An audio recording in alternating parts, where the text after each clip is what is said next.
অপসাংবাদিকতা শুরু হয়েছে 19 দশকের থেকে। আপনারা জানেন এই অপসাংবাদিকতার 19 দশকে 1890 সালে যুক্তরাষ্ট্রে এটা প্রথম হয়, যেটা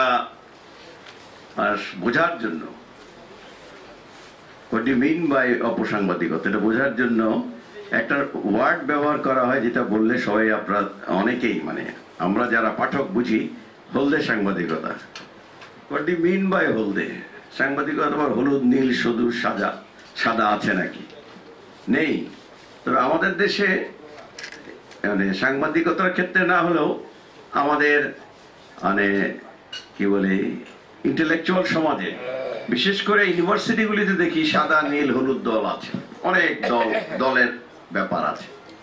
তো এটা আজকালকার এই প্রজন্মের যারা আছেন তারা এই সম্পর্কে খুবই বেশি অবহিত বা অবগত। আমাদের বয়সী যারা আছেন তারা আমরা এগুলি দেখি নাই।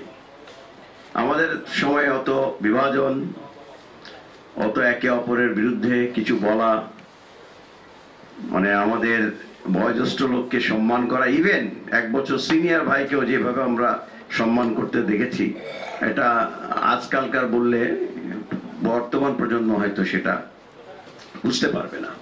বর্তমান প্রজন্ম কেন বুঝতে পারবে না? কারণ তারা এসে দেখেছে যে ওয়ার্কেবল সিচুয়েশনটা কি, তারা দেখেছে এখানে। আমরা তাদেরকে হয়তো সেইভাবে গড়ে তুলতে পারিনি, বা আমাদের ব্যর্থতা হলেও হতে পারে। এই অপসাংবাদিকতা হচ্ছে যে কোনো সংবাদকে অতিরঞ্জিত করা বা সঠিক সাংবাদিকতা না। এর এখনকার যে দুটো শব্দ খুব বেশি প্রচলিত, সেটা হচ্ছে ডিসইনফরমেশন অ্যান্ড মিসইনফরমেশন। যেহেতু আজকাল এগুলি নিয়ে বেশি কথাবার্তা হচ্ছে, আর ইন্টারনেট হওয়াতে, অনলাইন হওয়াতে অনেক কিছুই অনেকভাবে শেপ গ্রহণ করেছে। বস্তুনিষ্ঠ সংবাদ পরিবেশনের প্রথম জিনিস হচ্ছে দায়িত্বশীলতা। আমি কতটুক দায়িত্বশীলতার সাথে সংবাদ পরিবেশন করব, এ বিষয়ে যেটা আমি বেশি করে বলতে চাই যে সেটা হচ্ছে